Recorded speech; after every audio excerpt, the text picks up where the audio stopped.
The officers heard sobbing and barking from the little trailer. It was in terrible shape. There were chips in the paint, yellowed draperies, and dusty walls. Metal police were on the door. "Is someone present?" they exclaimed. "Policemen!" Welcome to USA Stories channel. Do not forget to subscribe and activate the bell button to receive all new updates. Now let's go to the story. The cops intended to kick down the metal door because, despite the barking, they could not hear the cries. They felt queasy from the smell. They found the source of the stink from within. The 911 workers in Florida were accustomed to managing a wide range of calls, including those involving fights and disruptive conduct. They'd even had phone pranks.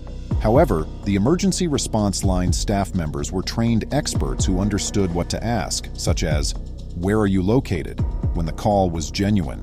"Are you having problems? Have you suffered any injuries?" But what would happen if the caller was mute or deaf to the questions?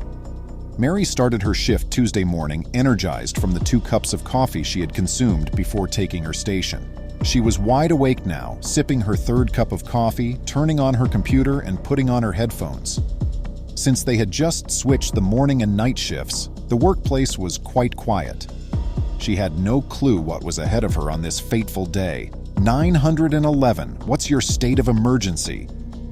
Mary had repeated the same question incessantly every day for the last 3 years. She was holding out. She wasn't in the mood for the jokers who preyed on the night shift, and it was just after 8 in the morning. "Hello? Hi there. 911? Hello? Hi there." She put her headphones in her ears more tighter and turned up the volume. Then she heard a voice of tragedy. A boy said, "Mom?" Mary became aware at once. Why was this youngster called by 911? "Are you hearing me?" she inquired, but all she heard was baby language, which she was unable to comprehend. "Is your father or mother present?" Mary heard dogs barking and wailing on the other end.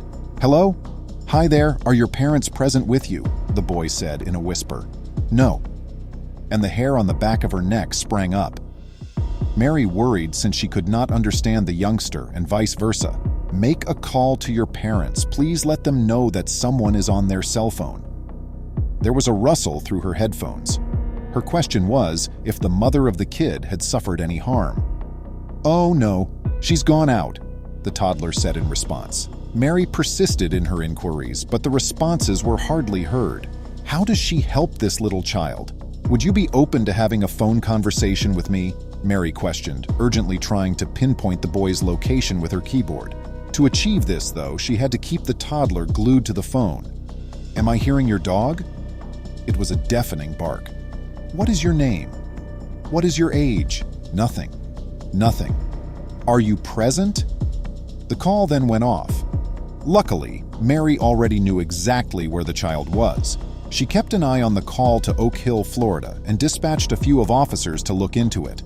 The police discovered more than they had anticipated when they got to the trailer park. There was a really dirty hut there. There were 3 dogs, 2 in a cage and 1 on the free, looking aggressive. The officers called animal control before they broke inside the house. However, where was the little one? The girl, 3 years old, in the corner had placed the call. She was with her younger sister, and they were both bursting out of their diapers, so she wasn't alone. They appeared to be hungry as well. All that was discovered in the freezer by the cops was slime and mold. For what duration were these kids left alone at home? Their mother wasn't there. How could any parent put their kids in such horrible situations? Then they witnessed a horrifying sight. A handgun rested in the middle of the coffee table. The young child grabbed it up and started to wave it about. She laughed at the police officers and even pointed it. However, they found out it was loaded. When the police removed it from the youngster, they couldn't help but wonder, who would leave kids unattended with something so deadly? As soon as possible, the police made a call to the Department of Youngsters and Families in order to take the youngsters out of their horrible situation. It was time to track out the mother now. Yahaira Torado, 26, took 6 deputies and 2 hours to find. It had barely been 5 minutes, the mother informed the police. She said her kids had been sleeping well when she left to go have coffee with a friend. But Torado had really departed on her golf cart around 7:30 a.m., according to a neighbor. When faced with the truth, Torado admitted her error.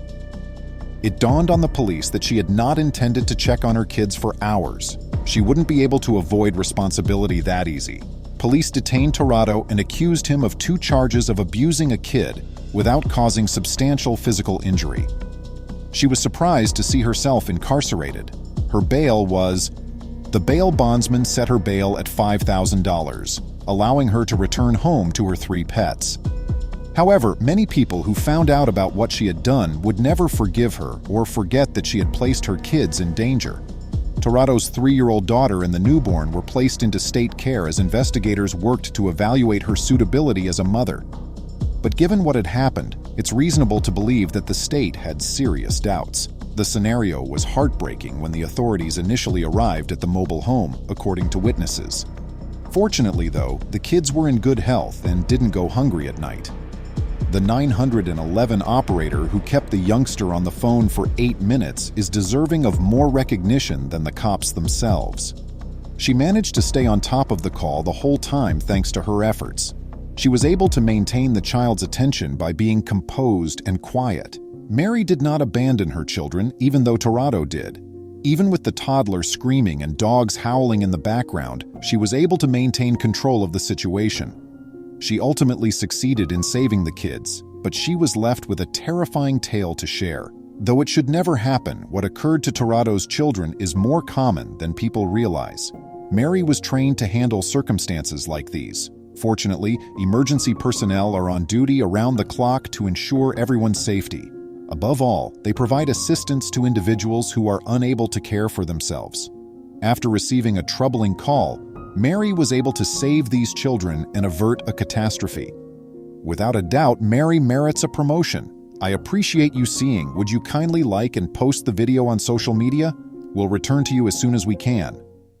Please remember to subscribe to our channel, give us a thumbs up, and turn on the notification bell so you won't miss any of our videos.